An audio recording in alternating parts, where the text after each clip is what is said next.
Hello students, welcome to core classes. Student, आज की ये वीडियो है subject code CHE02 block number 1 and unit number 5। इस unit का नाम है एल्केलाइन अर्थ मेटल्स। हमने लास्ट चैप्टर किया था unit number 4 alkali metals group number 1 S block group number 1। अब हम बात कर रहे हैं पीरियोडिक टेबल में एस ब्लॉक ग्रुप नंबर 2, जिसको बोलते हैं एल्केलाइन अर्थ मेटल्स। इसमें हम क्या पढ़ेंगे? इंट्रोडक्शन, सबसे पहले अक्रेंस कैसे पाए जाते हैं, किस फॉर्म में पाए जाते हैं, उसको एक्सट्रैक्ट कैसे किया जाता है और उसको फर्दर यूज कैसे किया जाता है, और इन एलिमेंट्स की journal properties like physical properties, chemical properties और उसके रिगार्डिंग कुछ एनॉमलस बिहेवियर हम इसमें डिस्कस करेंगे। तो चलिए स्टार्ट करेंगे। सबसे पहले let us start this video with introduction. These elements are include in S block elements. We know that in group number 1 there are general configuration is NS1, but there is group number 2 having alkaline earth metals which have general electronic configuration is Ns2. It means there are valence electrons Ns2. It means valence electrons is equals to 2.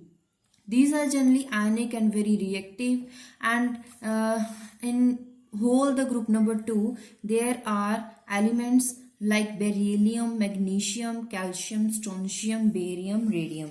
Beryllium को लिखते हैं Be, magnesium is written by Bmg, and calcium is written in Ca, strontium Sr, barium Ba, radium is Ra.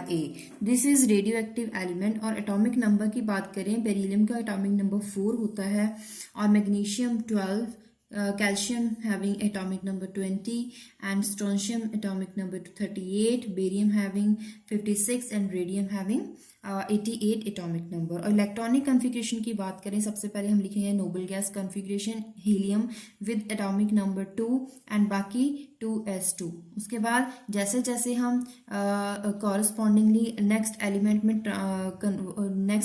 में आएंगे, वैसे वैसे क्या होगा, next shell increase हो जाएगा, क्योंकि n increase, principal quantum number increase होता जाएगा और S2 सेम रहेगा। तो वैलेंस इलेक्ट्रॉन कितने हैं? 2 हैं, और जो शेल है वो इंक्रीज करता जा रहा है 2, 3, 4, 5 अप टू 7। ठीक है, तो अब हम इसको, इन एलिमेंट्स को याद रखने के लिए यहाँ मैं निमोनिक्स लिख रही हूँ, जिससे आप इजीली याद रख सकते हैं। निमोनिक्स क्या है, हिंदी में आप इजीली लिख सकते हैं। जैसे यहाँ पूरा आप कैसे याद रखोगे, यहाँ पे इसको लिख लो पूरा, बेटा मांगे कार स्कूटर बाप, इसको लिखेंगे रोने से राजी। बेटा मांगे कार स्कूटर बाप रोने से राजी। तो इसको आप इजीली याद रख सकते हैं, क्योंकि ऐसे एलिमेंट्स को याद रखना इतना इजी नहीं होता है। तो आप अगर याद रखेंगे, बेटा मतलब बेरिलियम, मांगे मतलब मैग्नीशियम, कार मतलब Ca कार, स्कूटर Sr और बाप Ba, और रोने से राजी, राजी मतलब Ra। ठीक है, तो एटॉमिक नंबर तो आप याद रखेंगे। तो इसके बाद हम बात करेंगे अक्रेंस में, कैसे किस फॉर्म में एलिमेंट्स मिलते हैं। जो बेरिलियम है वो मिनरल्स में सिलिकेट मिनरल्स की फॉर्म में मिलते हैं। मैग्नीशियम एंड कैल्शियम बहुत मात्रा में एलिमेंट्स जो हैं पाए जाते हैं। मैग्नीशियम जो है वो सेकंड मोस्ट अबंडेंट एलिमेंट है। कैल्शियम है, it is formed in the form of calcite, limestone. And strontium और बेरियम की बात करें तो वो कार्बोनेट्स या सल्फेट्स की फॉर्म में पाए जाते हैं। यूजेस की बात करेंगे, सभी का किस किस टर्म में इसको यूज किया जाता है। जब कैल्शियम की बात करें, कैल्शियम का हमें पता है कि बोन्स में पाया जाता है, bones of animals and human beings, ये आपको याद होना चाहिए। मैग्नीशियम हमें पता है जो प्लांट लीव्स होते हैं उसमें एक इंपॉर्टेंट पिगमेंट होता है, that is known as chlorophyll. तो उस क्लोरोफिल, ये ग्रीन जो पिगमेंट होता है वो उसमें क्या पाया जाता है, मैग्नीशियम। तो बायोलॉजिकली इन दोनों एलिमेंट्स की का यूजेस है। और बेरिलियम को और कहाँ पे यूज किया जाता है, it is used in atomic fuel container. Atomic fuel container में क्यों? क्योंकि ये जो है न्यूट्रॉन्स को इजीली एब्जॉर्ब नहीं करता है। एब्जॉर्ब इजीली नहीं करता है, इसका मतलब क्या है कि वो रेडियो एक्टिव नहीं है, does not becomes radio active. तो अगर ये बात करें तो इसको यूज कर सकते हैं uses and as alloys. For example, अगर बेरिलियम को मिक्स किया जाए विद कॉपर, बेरिलियम और कॉपर मिक्स किया जाए तो अलॉय बनेगा, और बेरिलियम की ये एलॉयज बनाने के साथ होगा क्या कि जो एलिमेंट्स है उसकी क्या बनेगी, स्ट्रेंथ जो है इंक्रीज हो जाएगी। मतलब beryllium would increase its strength by mix with copper. तो बेरिलियम के और यूजेस देख लें। It is used in making hand tools for used in petroleum industry. Magnesium is very light, so it is used in alloy material. For example, in aircraft, magnesium is also used as reducing agent in extraction of some elements like titanium and uranium. Calcium is also used as calcium oxide. किस form में, क्यों क्यों ऐसे use किया जाएगा, which because this is constitute of glass. मतलब कि glass में भी इसको पाया जाता है, ये ग्लास का कॉन्स्टिट्यूट है, और साथ ही साथ सीमेंट्स में भी कैल्शियम ऑक्साइड की मात्रा पाई जाती है।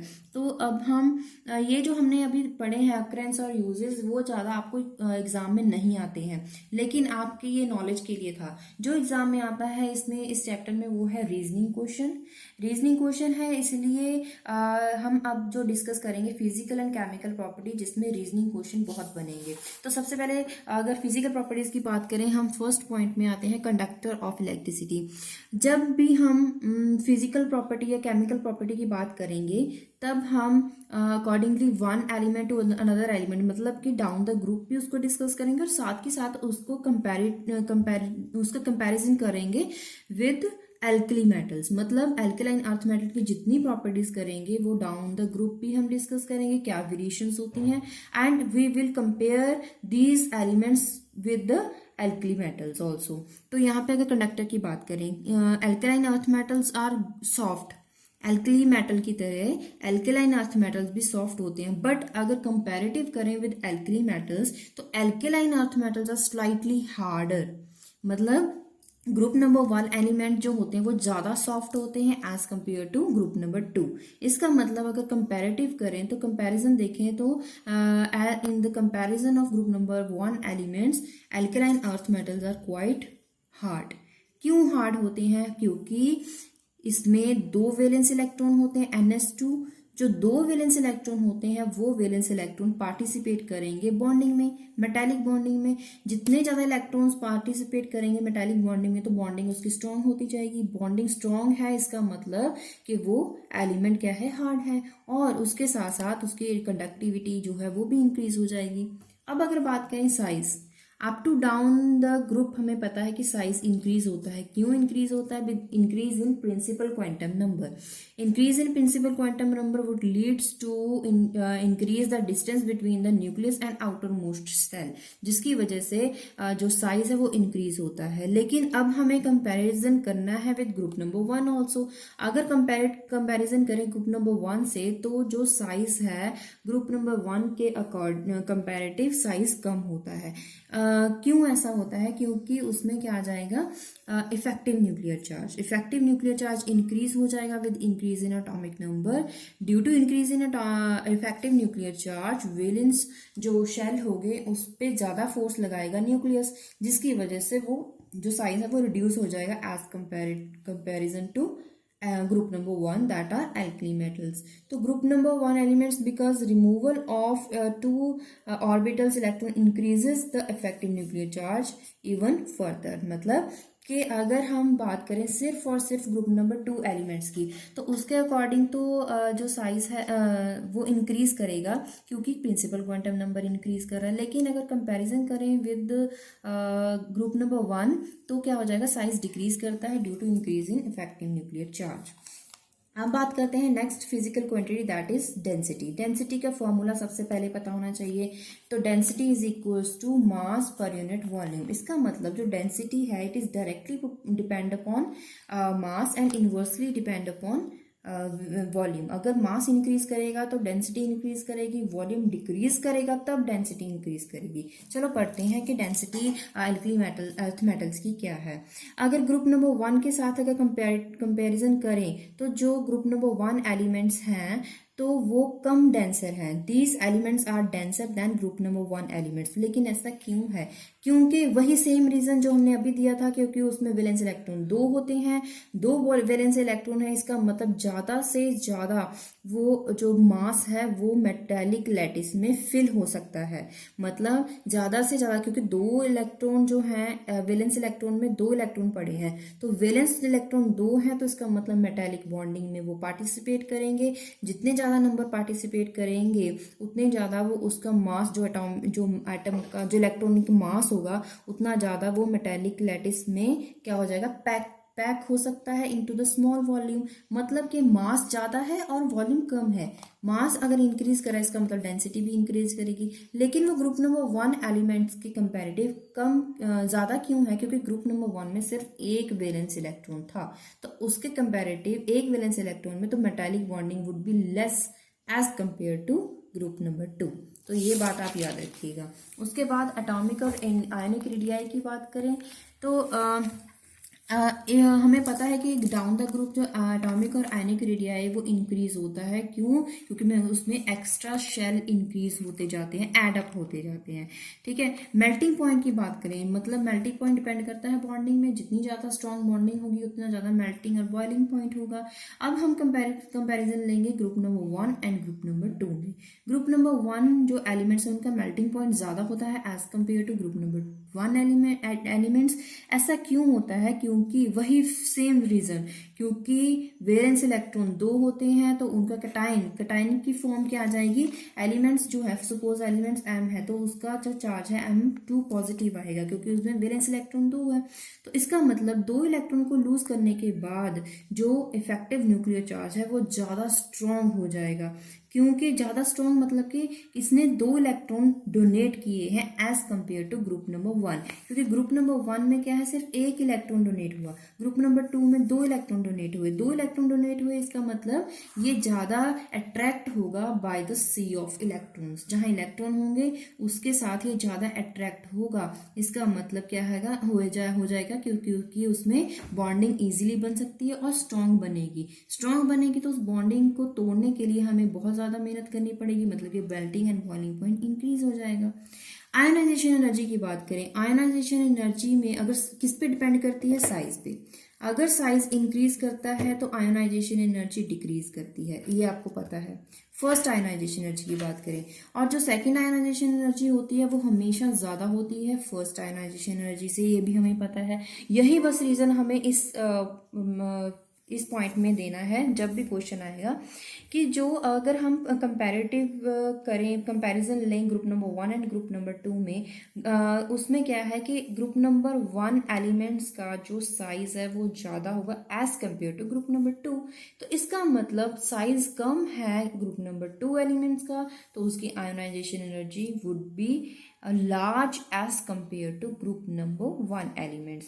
लेकिन अगर सिर्फ और सिर्फ ग्रुप नंबर 2 एलिमेंट्स की बात करें, एल्केलाइन अर्थ मेटल्स की बात करें, तो as we move down the group क्या हो जाएगा, साइज इंक्रीज कर रहा है। इसका मतलब क्या है, जो फोर्स होगा between nucleus and outer most shell वो डिक्रीज कर जाएगा, जिससे इलेक्ट्रॉन को, जो आउटर मोस्ट इलेक्ट्रॉन है उसको रिमूव करवाना इजी हो जाएगा।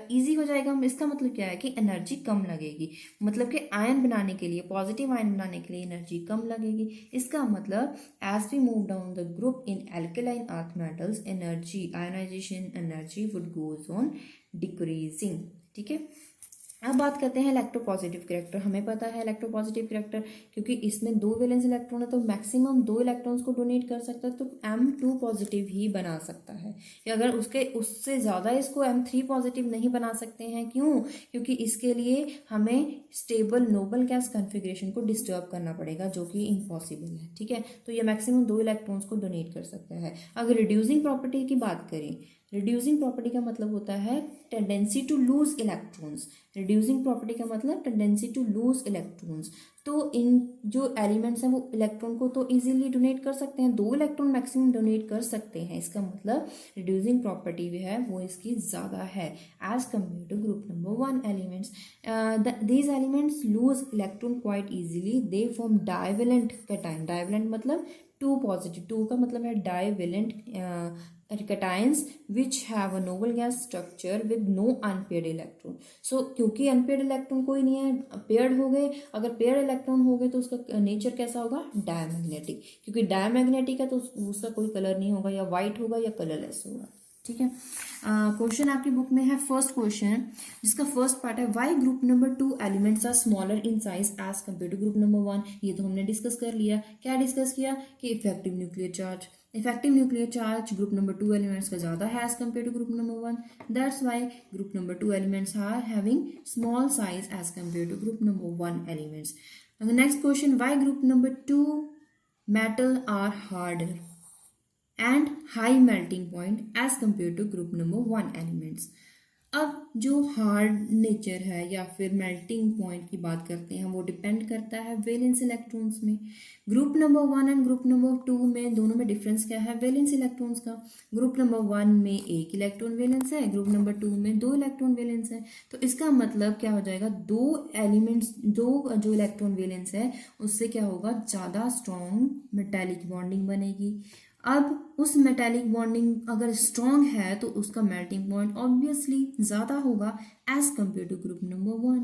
तो वो ज़्यादा स्ट्रॉन्ग बॉन्डिंग होने की वजह से मेल्टिंग पॉइंट भी ज़्यादा होगा और वो स्मूथ या सॉफ्ट होने की बजाय क्या होंगे, हार्ड होंगे as compare to group number 1 elements.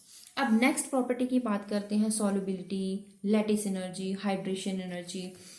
These metal ions are easily hydrated हो सकते हैं। देखिए यहाँ पे फॉर्म्स लिखी हुई हैं, hydrated form, hexahydrated, डाईहाइड्रेटेड।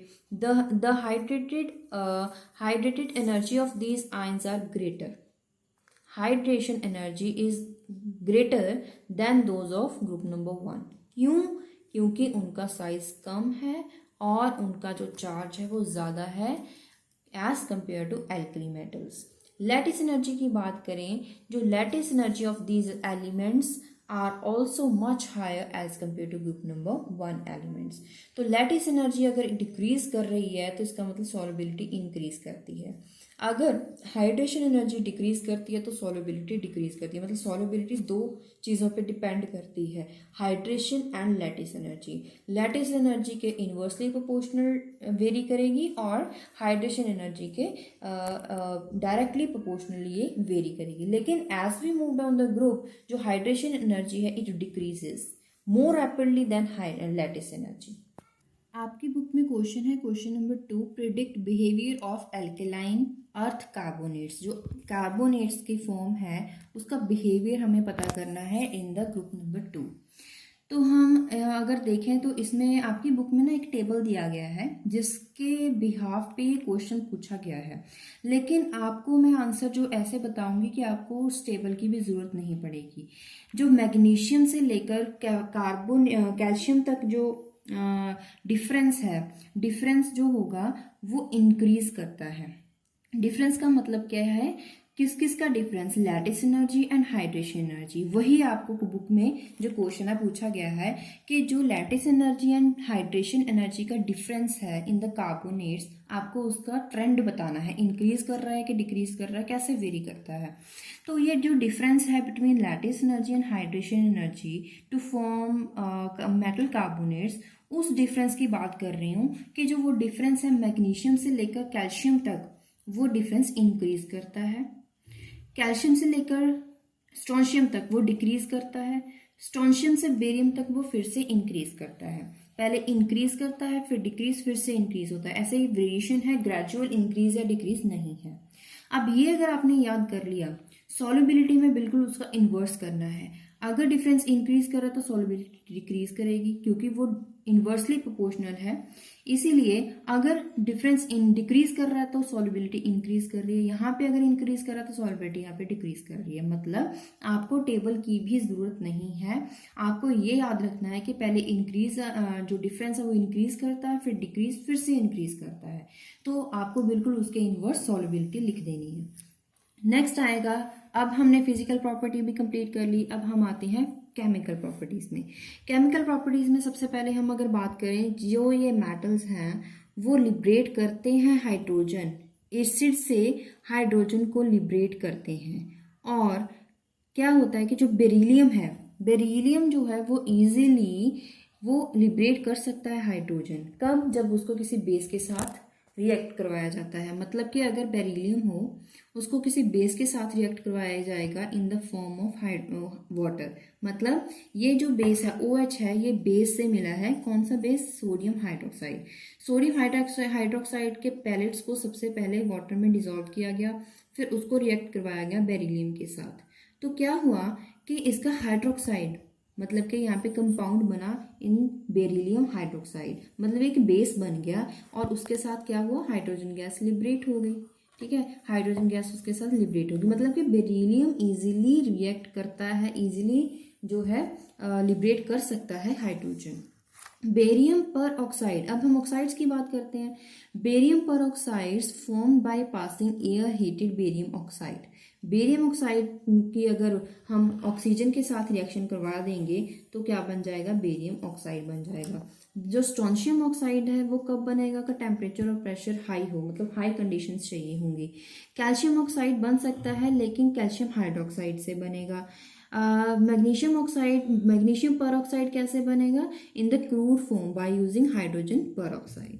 Reaction with water की बात करें, जो एल्केलाइन अर्थ मेटल्स हैं, they will react with water less readily, easily react नहीं करते। बट जो एल्कली मेटल्स थे वो इजीली रिएक्ट कर जाते थे to give hydrogen and metal hydroxide. But alkaline earth metal easily react नहीं करते हैं। Beryllium does not react with water even at red heat, means strong condition पर भी बेरिलियम वाटर के साथ रिएक्ट नहीं करता। बट अदर एलिमेंट्स जैसे कि मैग्नीशियम है वो हॉट वाटर के साथ रिएक्ट करेगा, जो बाकी एलिमेंट्स है वो कोल्ड वाटर के साथ रिएक्ट करेंगे, तो ताकि क्या बनेगा? हाइड्रोक्साइड बन सके। यहाँ पे एक रिएक्शंस दी गई हैं, उससे आपको इजी समझ आ जाएगा। कैल्शियम हाइड्रोक्साइड कार्बन डाइऑक्साइड से साथ रिएक्ट कर रही है और यहाँ पे प्रेसिपिटेट्स बनेंगे व्हाइट कलर में। व्हाइट प्रेसिपिटेट बनेंगे जो इनसॉल्युबल होंगे और लिबरेट करेंगे वाटर। ये calcium carbonate carbon dioxide water के साथ रिएक्ट करेंगे जिससे बाइकार्बोनेट्स बनेंगे। ये बाइकार्बोनेट्स इजीली सॉल्युबल है, मतलब कार्बोनेट्स एंड बाइकार्बोनेट्स भी हमने पढ़ लिए। उसके बाद यहाँ पे कुछ जो इम्पोर्टेंट टॉपिक यहाँ से स्टार्ट होता है जिसके बेसिस पे बहुत क्वेश्चंस आते हैं, ये आप अच्छे से याद कर लीजिएगा। Metal halides are obtained, halides, जब मेटल हैलाइड्स क्या होते हैं? Metal halides, metal means M, कोई भी मेटल है, हैलाइड उसके साथ अगर रिएक्ट कर जाए, इसकी जो वैलेंसी क्या है? 2 पॉजिटिव, इसकी क्या है? हो जाएगी -1 होती है, हैलोजेंस की -1। तो हम इसको कैसे लिखेंगे? MX2। ठीक है, तो MX2 जो है these are obtained by direct combination. Direct combination मतलब जो एलिमेंट है उसको हाइलोजेंस के साथ रिएक्ट करवा दीजिए और by action of halogen acids on metals. Beryllium halides are covalent in nature but other elements are ionic. ऐसा क्यों होता है? जो सारे के सारे एलिमेंट्स जो है आयनिक हैं लेकिन बेरिलियम कोवेलेंट नेचर है। इसको आप इंपॉर्टेंट लिख लीजिए, यहाँ पे रीजनिंग क्वेश्चन आएगा ही आएगा, ये क्वेश्चन आता है। तो इसका रीजन आप क्या दोगे कि जो एलिमेंट्स हैं वो ज़्यादा रिएक्टिव हैं, जैसे कि हमने पढ़ा।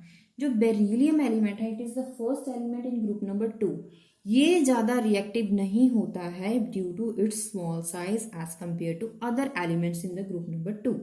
क्योंकि ज़्यादा रिएक्टिव नहीं होता है तो ये ज़्यादा रिएक्टिव नहीं है, तो इसलिए ये आयनिक बॉन्ड नहीं बनाता है। क्यों नहीं बनाता? ये एक तो ये रीज़न हो गया कि ये ज़्यादा रिएक्टिव नहीं है। दूसरा रीजन उसकी इलेक्ट्रोनेगेटिविटी के डिफरेंस से हम पता कर सकते हैं। इलेक्ट्रोनेगेटिविटी अगर हम देखें, किस किस की देखेंगे? बेरिलियम की देखेंगे और हैलोजेंस की। इलेक्ट्रोनेगेटिविटी का जब हम डिफरेंस देखेंगे वो कितना आता है? 1.59, जो ये शो करता है कि जो बॉन्ड है वो कोवलेंट होगा इंस्टेड ऑफ आयनिक।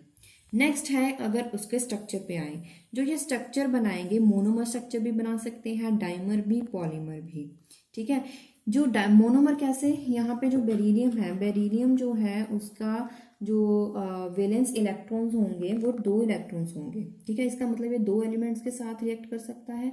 तो अगर हम हैलाइड्स की बात करें, सपोज यहाँ पे क्लोरीन की बात करें तो 2 क्लोरीन के साथ रिएक्ट कर सकते हैं। ठीक है, ऐसे ये ब्रिज स्ट्रक्चर भी बना सकते हैं लाइक पॉलीमर। अब ब्रिज स्ट्रक्चर की बात करते हैं तो उस पर भी रीजनिंग क्वेश्चन आ सकता है, आता है, आप यहाँ पे इंपॉर्टेंट लिख लीजिए। All group number 2 elements except beryllium form hydrides MH2 by direct combination with hydrogen easily बना देते हैं, लेकिन बेरिलियम नहीं बना पाता। Beryllium hydride can be form by reducing beryllium chloride BeCl2।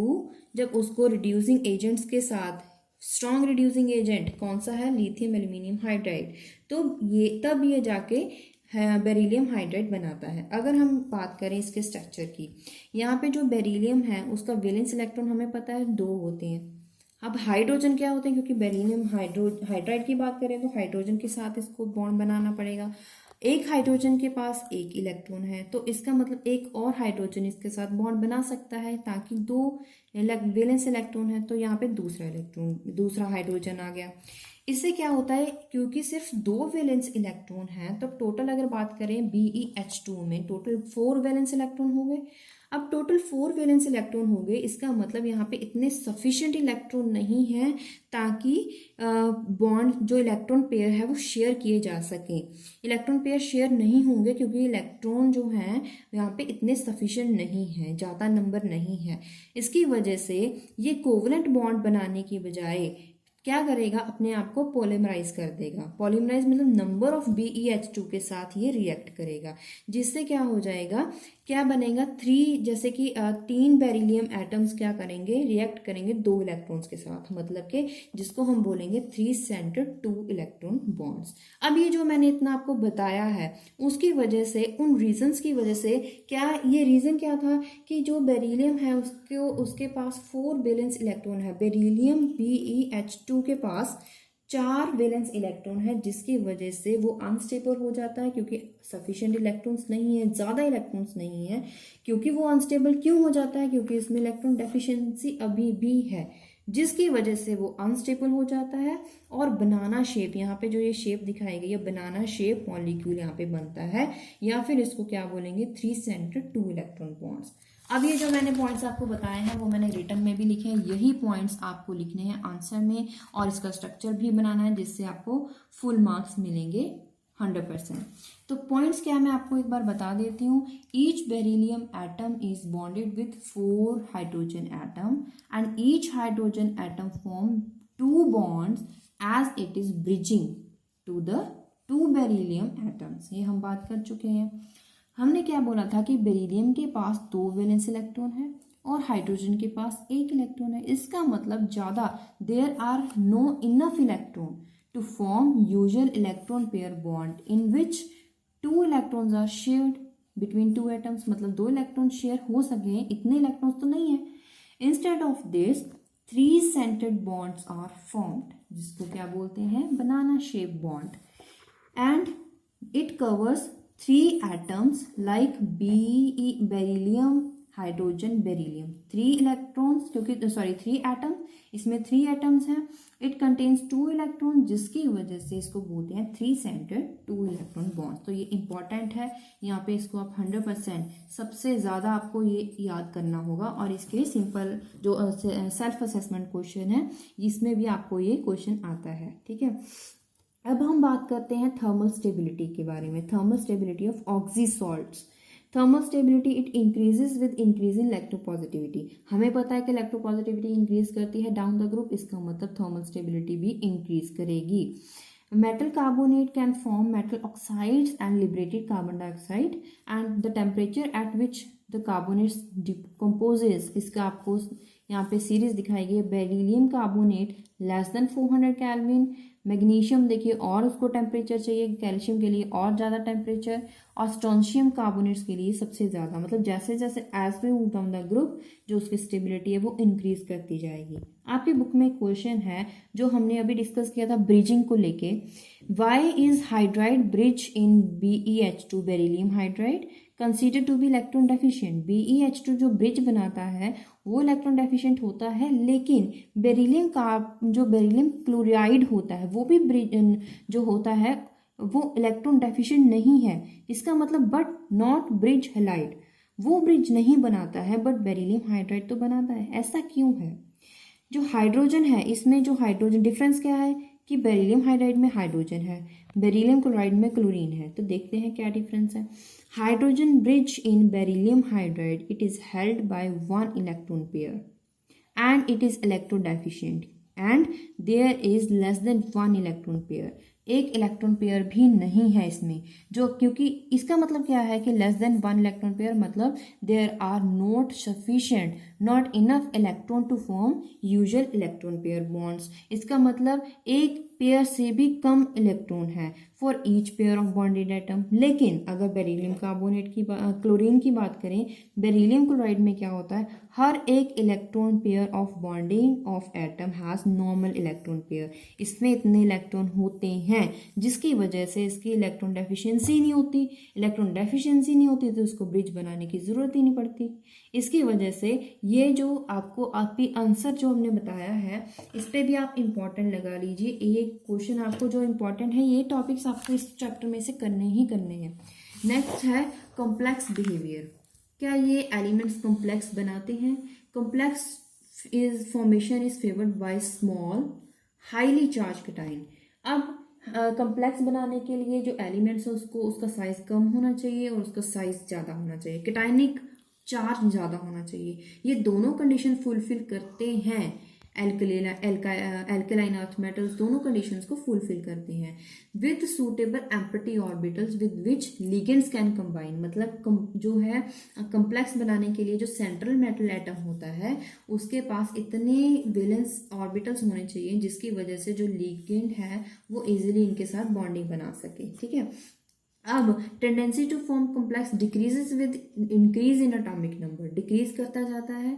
जो हैवियर आयंस होते हैं like calcium oxide, it can form complex with ethanol. कैसे? अब बेरिलियम की बात करें, it has configuration 1s2 2s2।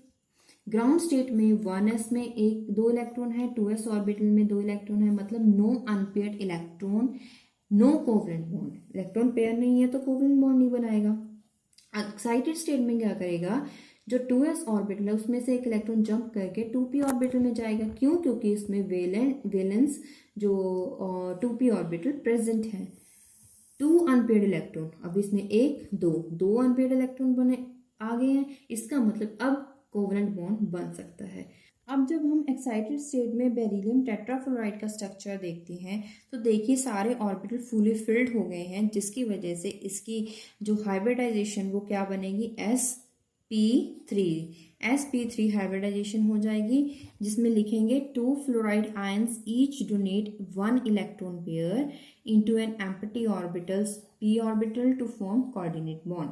अब यहाँ पे अगर आप स्ट्रक्चर देखें, टेट्राहेड्रल स्ट्रक्चर है। Beryllium is directly form coordinate bond with fluorine, जिसकी वजह से इसका जो स्ट्रक्चर है वो टेट्राहेड्रल हो जाएगा। आपके बुक में क्वेश्चन है, why do alkaline metals form more complexes as compare to alkali metal. मतलब ग्रुप नंबर 2 इजीली कॉम्प्लेक्स बनाते हैं, ज्यादा नंबर में कॉम्प्लेक्स बनाते हैं as compare to group number 1। क्यों? हमेशा ज्यादातर क्वेश्चंस में एक ही रीजन बताओगे आप, small in size and having 2 valence electron to form high cationic charge। जब भी कंपैरिजन आएगा group number 1 and group number 2 में, उनकी फिजिकल जो प्रॉपर्टीज है उसके बेसिस पे अगर रीजनिंग क्वेश्चन आएगा दोनों ग्रुप्स में, तो आपके पास यही 2 रीजन आपको देने होंगे हर एक फिजिकल प्रॉपर्टी के कंपैरिजन में। तो आपको सिर्फ यही 2 देने होंगे कि वैलेंस इलेक्ट्रॉन 2 है, साइज स्मॉल है और हाई कैटायनिक चार्ज है। ठीक है, तो उसके बाद है anomalous behaviour of beryllium. Beryllium is the first element in group number 2 और ये सबसे पहला एलिमेंट है और इसका जो बिहेवियर है वो बाकी एलिमेंट से थोड़ा डिफरेंट है। The cohesive property of beryllium are much greater than magnesium and other group elements. It is much harder and it has high melting and boiling point as compared to other elements. It has small atomic radii क्योंकि ये first element है और as we move down the group जो size है वो increase करता है, atomic radii increase करता है, इलेक्ट्रॉन इन्फिनिटी इंक्रीज करती है। और लेकिन जो ये फर्स्ट एलिमेंट है तो इसका साइज तो कम होगा, इसका एटॉमिक रेडियाई भी कम होगा और इलेक्ट्रॉन इन्फिनिटी भी इसकी ज़्यादा होगी क्योंकि as we move down the group electron affinity goes on decreasing. और जो आयोनाइजेशन एनर्जी है due to its small size, ionization energy would be high. It has high polarizing power which leads to all its compound being largely covalent. हमने बात करी थी कि आयनिक नहीं बनाता, ये बॉन्डिंग कौन सी बनाता है, कोवलेंट बॉन्डिंग। इसका मतलब ये एनोमलस बिहेवियर है, ये एनोमलीज पाई गई हैं, behaviour anomalous behaviour of beryllium as compare to other elements in group number 2। जिसके साथ हमने इस टॉपिक के साथ ये जो चैप्टर है यूनिट नंबर 5 ये हमने कंप्लीट कर लिया है। यूनिट नंबर 5 हमने कंप्लीट कर लिया अल्कालाइन अर्थ मेटल, जिसमें हमने पढ़ा था अक्रेंस यूजेस और एलिमेंट्स के इलेक्ट्रॉनिक कॉन्फ़िगरेशन सीखी। ये आपको इसमें इस चैप्टर में इलेक्ट्रॉनिक कॉन्फ़िगरेशन ही अच्छे से याद करनी है और इसकी फिजिकल एंड केमिकल प्रॉपर्टीज, जिसमें हमने आपको बता दिया कि कौन से टॉपिक ज़्यादा इम्पॉर्टेंट है। और आप इसमें बुक में से जो सेल्फ असेसमेंट क्वेश्चन है वो अच्छे से याद कीजिए, ये ज़्यादातर पेपर में यही रिपीट होते हैं। और इसी के साथ हमने ब्लॉक नंबर 1 कंप्लीट कर लिया है। Chemistry 2 block 1 is completed. अगर आपको इस चैप्टर के रिगार्डिंग कोई क्वेरी हो तो आप कमेंट बॉक्स में लिख सकते हैं, और अगर आपको ये वीडियो हेल्पफुल है तो प्लीज़ इस चैनल को सब्सक्राइब करें, do like the video and share to your classmates and keep watching this channel. Thank you.